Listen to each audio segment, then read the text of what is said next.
If you don't believe in aliens, I'm gonna change your mind.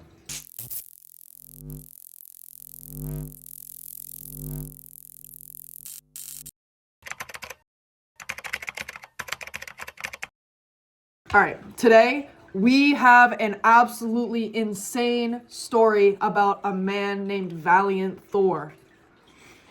Whew, let me tell you, I've been doing research on this for a while, and this is a fucking crazy story. Let's get into it. So Valiant Thor was said to be an extraterrestrial being who claimed to be from Venus. He looked human, but he had many anatomical differences from humans. He was described as very tall. I think he was around 6 feet tall. Strangely handsome, olive skin, piercing eyes, and long brown hair that was always neatly combed. His face was said to be extremely symmetrical, almost too perfect, and his hands were the first thing that drew people's attention, supposedly having 6 fingers that were completely smooth with no fingerprints. No marks of identity, no trace of origin. He also had no belly button and no scars that indicated alterations, which is biologically impossible considering that is how a baby gets their nutrients while they're in their mother's womb.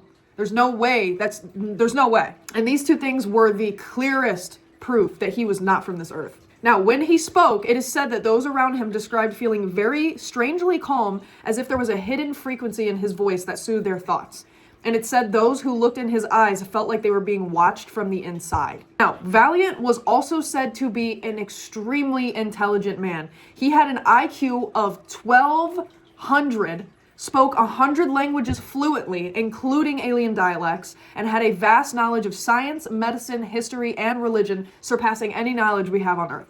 And to put it in perspective, the smartest person in history was William James Sidis. It said that he had spoken multiple languages by age 6 and entered Harvard at 11 years old, and his IQ was said to be between 250 and 300. And Einstein's IQ was between 160 and 200. Like, he's blowing him out of the water. So his initial arrival was on March 16th in 1957, and it was said that a shimmering disc silently landed in a field in Alexandria, Virginia. Local authorities were notified, and he was greeted by 2 police officers once he exited the craft. It is said that he did not come alone and that he had 2 companions, Jill and Don, who stayed in the spaceship while he went to meet with the authorities. Within minutes, the area of the landing was completely blocked off, witnesses were pushed back, and no photographs were allowed. Thor introduced himself calmly and said that he came in peace, not war, and that he requested to meet with President Eisenhower. He was not interrogated at all, and the officers gave him an escort to the Pentagon directly. He was sent to a secure underground suite, which is typically reserved for the most classified of guests. Soon after, he met with President Dwight Eisenhower and Vice President Richard Nixon, and he said that he was sent on a 3-year mission to invite humanity to join the interstellar community and to warn us about the dangers of nuclear weapons. He said that his species had had their eyes on them since the atomic bomb blast in World War II. That was in August of 1945. He said that he had a message from the High Council, which was a group of benevolent aliens who watched over our planet and wanted us to evolve and prosper. He also said that he had access to advanced technologies that could solve many of our problems, such as disease, poverty, and pollution. He presented his credentials and a proposal called the Victor 1, which was said to be a document that outlined how Earth could benefit from joining the interstellar community and how we could avoid self-destruction by abandoning nuclear weapons. He also offered to share his knowledge and technology with us, but only if we agreed to use them for peaceful purposes. I think he knew from the start that shit wasn't gonna fucking happen. He gave the president 3 days to consider his offer and to consult with his advisors. He said that he would wait for his answer while staying in the Pentagon. He also said that he did not want to reveal himself to the public to, avoid panic everywhere. Within hours of this, he was granted to the most secure locations in the US government.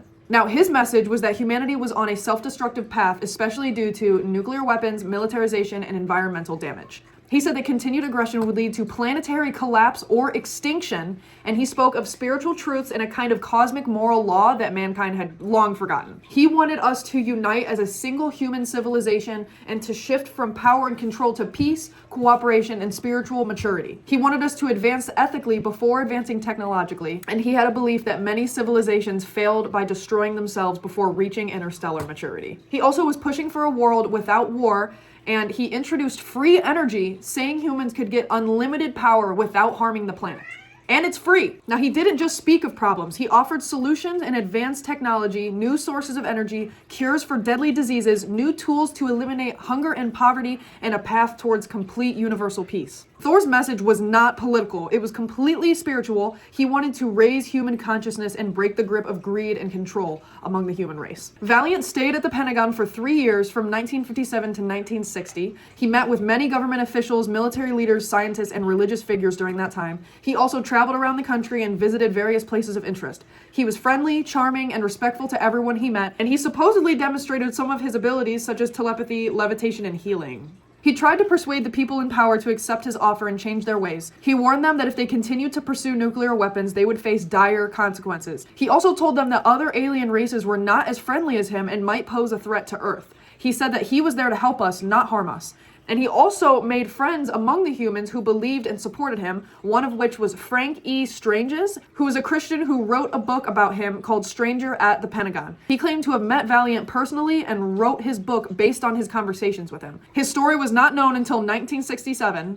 When it was revealed in the book that he wrote, and several other books since. Now, unfortunately, but not surprisingly, his offers were rejected by the president and his advisors. They feared that accepting his help would undermine their authority and their economy. They also doubted his motives and his credibility. Now, since it was 1957, it was the heart of the Cold War, and the US and the Soviet Union were in a global standoff. So a lot of leaders thought that he was a spy or a Soviet trick. They decided to keep him at the Pentagon as a guest, but not as a partner. Now, although Valiant was disappointed by their decision, he wasn't surprised. He knew that humans were not ready for his message and his gifts. He respected their free will and did not force them to change their minds. He completed his mission on March 16th, 1960, exactly 3 years after he arrived. He said goodbye to his friends and left the Pentagon. He rejoined his companions in his spaceship and departed from Earth. He said he would return someday when we became more mature and open-minded. Which does not look like it's going to be anytime soon. Now, for decades, Valiant's story was completely brushed off as another myth, and it was mocked and dismissed and completely buried by the government. Now, declassified documents did confirm that he was real. It revealed that a non-human entity matching his exact description and unmatched intellect was held at the Pentagon under a classified operation called Project Sigma. Thor's presence was part of an experimental diplomatic initiative, and the goal was to explore peaceful relationships with advanced beings from outside our planet. One of the last surviving members of Project Sigma said that his mission was completely sabotaged due to him being seen as a threat by the government. Defense contractors and certain political figures made sure that Valiant's proposals never saw the light of day. Not only did they reject his help, they completely erased it. Now, a top-secret Pentagon memo dated in December of 1959 was discovered, and this memo presented a plan to permanently suppress Valiant's knowledge. This document demanded discrediting for all future reports of his existence and labeling any whistleblower as a conspiracy theorist. The cost of the choice to deny Valiant's help has become very clear, considering the climate crisis, wars, economic inequality, and the state of our world today. He saw it all coming, and he tried to stop it, but he was silenced. The government turned him away because those in power believed him, and they feared him and wanted him gone, so those who were on top could stay on top. Now, if this story is true, it is genuinely insane, and I think it's crazy.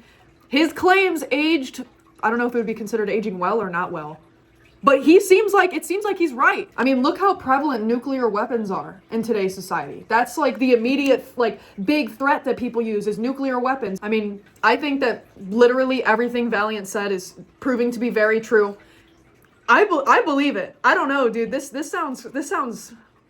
sounds pretty crazy. I mean, it almost sounds too crazy to be true, but I believe that shit, bro. And it makes a lot of sense with all the corruptness going on in the government. Everybody wants to stay in power and be the richest man and be the most powerful man. And they're going to do anything they can to stay in that position. Notice all the militarization anywhere.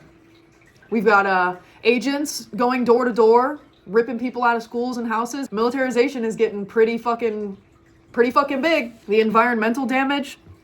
Look at the ice caps. Look at all the species going fucking extinct and on the endangered list. Everybody high up in the US government is all about power and control, and they refuse to do anything that will jeopardize that power and control that they have. As always, let me know what you guys think. And if you have any recommendations for what I should research next, do let me know. I'm very interested in the topics that you guys introduce me to. But thanks for watching, and I'll see you in the next one.